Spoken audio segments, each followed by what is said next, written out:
What differentiates those people who become influential, innovative, and world leaders from those who don't? Simon Sinek explains that successful people start with the end in mind and then work their way backwards. In his masterpiece, Start With Why, he helps us not only to find our why, but also to put it into practice with the help of the so-called Golden Circle. So let's delve into the fascinating secret behind this concept. In the early 2000s, Sinek was a motivational speaker and a businessman with a consulting firm, but there was one problem. He felt like he was stuck. He couldn't necessarily touch the achievement fever he felt he needed in his life, so instead of trusting his gut, he searched for what influence led others from ordinary jobs into world-class successes. He discovered one thing that all great leaders had. With his reactive cycle labeled as why, how, what, Sinek destroys our understanding of motivation and squashes the traditional way of doing business. Even though visionaries like Martin Luther King, Steve Jobs, and the Wright brothers didn't have a lot in common, they all knew that people won't buy their ideas unless they understood the why behind them. He drew up 3 concentric circles, much like the circular target used in archery and shooting sports. At the center of the circle, the bullseye was the why, the circle in the middle was the how, and the what was the outermost circle. To illustrate how, starting with why, leads to customer loyalty, innovation, and long-term success, we'll use 2 fictional tech companies that both create technology products. The first one is Company A. Let's call it Innotech. A not-so-clever name made up by combining 2 obvious tech words, this company begins with a clear sense of purpose. The founder's why is much like Apple's, and it's to empower people to think differently. He wants to bring tech to everyone and to empower people to think creatively. The founder's how is to manufacture products that reflect the company's why. By creating products with elegant designs, simple user interfaces, and seamless integration across all their devices, they intend to make technology more personal. Their what is to create consumer electronics like laptops, phones, tablets, and music players that are all connected to their cloud. The end result will be creating a loyal customer base of innovative individuals who want to think differently. They will be willing and wanting to share their ideas with the world. In turn, Innotech will enjoy long-term success that will come from their innovation and loyalty. Let's call the second company TechCo. Again, not so clever, but descriptive. This company begins with a clear focus on the what, which is their products. Laptops, phones, tablets, and music players, all connected to their cloud. Their how is to manufacture products that can compete in the market, so they'll go with industry standards. Their products will have basic designs, average user interfaces, and integration across majority of their devices.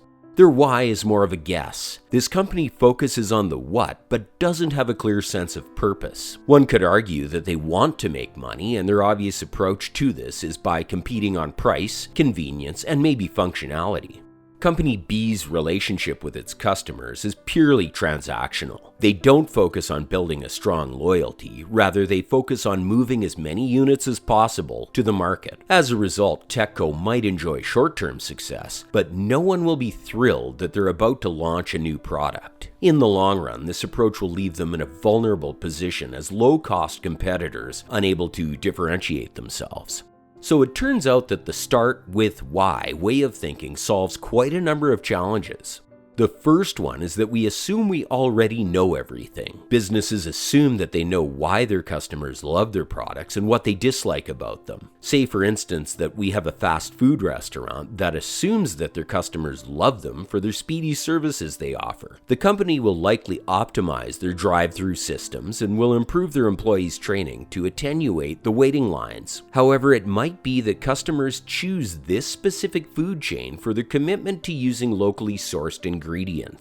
The second challenge it solves is that we're motivating people to purchase our products and services without manipulating them. Having a strong why ensures that we won't be relying on our price or incentivized rewards to encourage buyers to make the purchase. We will be encouraging purchases through a connection of a shared value and the accomplishment motivated by that idea, something much more significant and enduring than any monetary incentive. We know that Apple's products are pricey, but we still buy them because they align with our values. The why part of this system targets that part of the brain responsible for our emotions and memories. It evokes strong associations that drive the customer to purchase a product not because they need it, but because it resonates with them emotionally. The why represents our core belief and explains why we do what we do. It builds an emotional connection between us and the consumer by offering genuine value that they can connect to on an emotional level.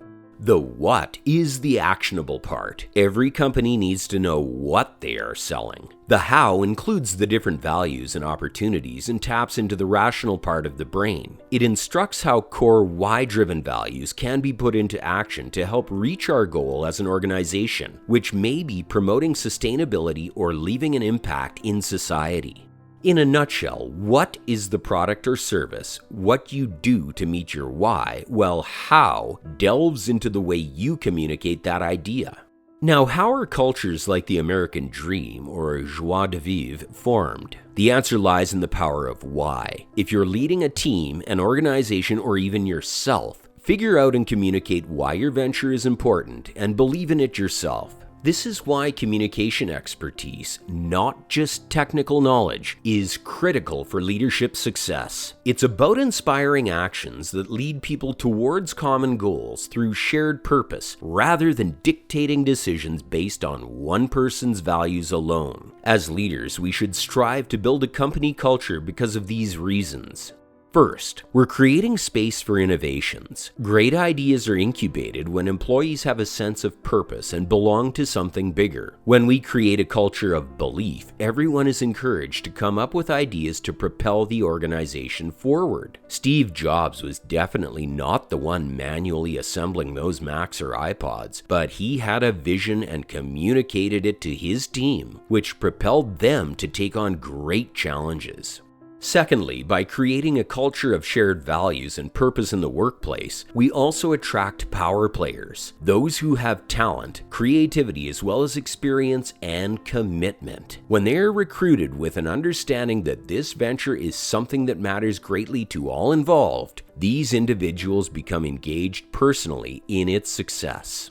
Thirdly, but not least important, by building a culture of belief, we can turn failure and disappointments into learning experiences which help foster further growth. So, if you ask entrepreneurs why they got into what they're doing, you may hear something about how they started their business to make money or just for the experience, but that doesn't provide a purpose, and without a purpose, it is difficult to motivate employees and galvanize customers.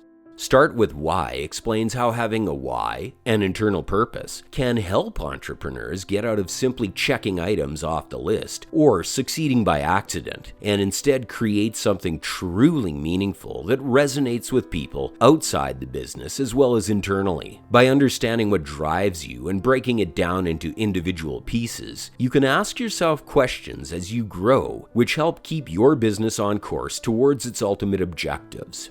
To find your why, take your time reflecting on it. List all the times you felt proud, successful, useful, or passionate, and start understanding what drives you and why. Once you do that, keep in mind that your reason why should be personal but shareable with others as well. It's both about understanding where we are now and what goals we want to conquer as a team or business in order to reach greater success together. The next step after finding your why is to effectively communicate it to the people associated with the business, such as employees, customers, and partners. To do so, you should start by clarifying why the company exists. In other words, what purpose does it serve and how does it help others? Through effective communication that alludes to this greater cause, you can foster an emotional connection among stakeholders that will last much longer than any good product or discounts. We can't blame our employees or customers for not getting what our business is about if we don't give them the tools to do so. Do you think the customers cared more about the iPod having a 10 gigabyte hard disk or that it could store up to 10,000 songs? They cared more about the freedom to carry their music around. That's why it was so important for Apple to continuously communicate their message of liberty and innovation to help people reconnect with their passions and inspire them. That's what you should do too. Your company should connect with customers by conveying a powerful, inspiring story based on your purpose. The third step is to delegate the what and how aspects of your business to qualified people so that you can focus on the why. You want to eventually make sure that your purpose is evident on the products, business decisions, and how people inside and outside of the organization relate to each other. The goal of a leader is to inspire action, to move people without having to tell them what to do, and that is how you effectively communicate your why. Now it's your turn. Do you think that finding your why will help you to become a leader and inspire others? Comment below and be sure to subscribe.